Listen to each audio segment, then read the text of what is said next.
সবুজ দেখতে কিন্তু আমরা সবাই খুব ভালোবাসি, আর প্রকৃতির মাঝে থাকতে তো আরোই ভালোবাসি। আজকাল খাবারে এত ভেজাল, এত সার, তার মধ্যে যদি এরকম অর্গ্যানিক কিছু খাবার দাবার বাড়িতেই তৈরি করা যায় তাহলে কিন্তু মন্দ হয় না। নমস্কার বন্ধুরা, আমি ফাল্গুনি, কল্যাণী ওয়েস্ট বেঙ্গল থেকে। আজকে তোমাদের সাথে আমার মায়ের হাতে তৈরি করা কিছু গাছপালা, ফল, সবজি এগুলো তোমাদের সাথে দেখাবো বলে ভিডিওটা করা। মার কাছে গিয়ে যখন এরকমভাবে দেখি না, সত্যি বিশ্বাস করো এত ভালো লাগে।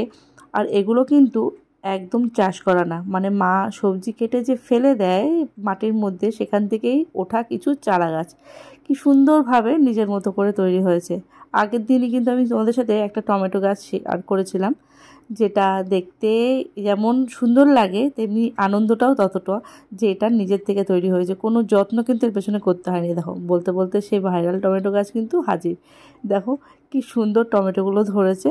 কালকে যারা ভিডিওটা দেখেছো তারা জানো যে এটা কিন্তু একদম অযত্নের বলতে জল ঠল দেওয়া হয়, কিন্তু একে মানে কিনে এনে চাষ করব বলে লাগানো হয়নি।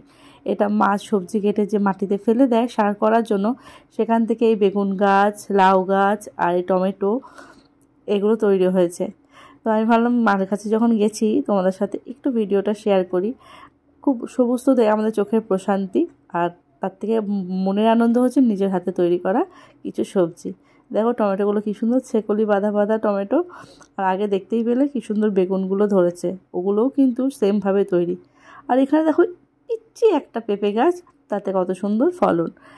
হাইটটা কিন্তু খুব বেশি না, আমি দূর থেকে দেখালে বুঝতে পারবে। দেখো কতটা ছোট, মনে হচ্ছে কলমের জন্য পেঁপে গাছ, কিন্তু ফল দিতে কিন্তু কোনো কৃপণতা করেনি। আশেপাশে দেখছো কচু গাছ রয়েছে, ওগুলো কিন্তু মান কচু, এত টেস্টি। ওই কচুর বাটা যারা খাবে আর বাকি সব ভুলে যাবে। আর এখানে আরেক ধরনের পেঁপে গাছ, দেখো এটা আবার একটু লম্বা লম্বা। বাচ্চাবেলা এরকম একটা পেঁপে গাছ আমাদের ছিল, লাউয়ের মতো পেঁপে দিত, এটাকে দেখে বেশ মনে পড়ে গেল তার কথা। আর এখানে রয়েছে পাতিলেবু গাছ। এরকমই নানা রকম সবজি দিয়ে মা কিন্তু বাড়িটা সুন্দর সাজিয়েছে।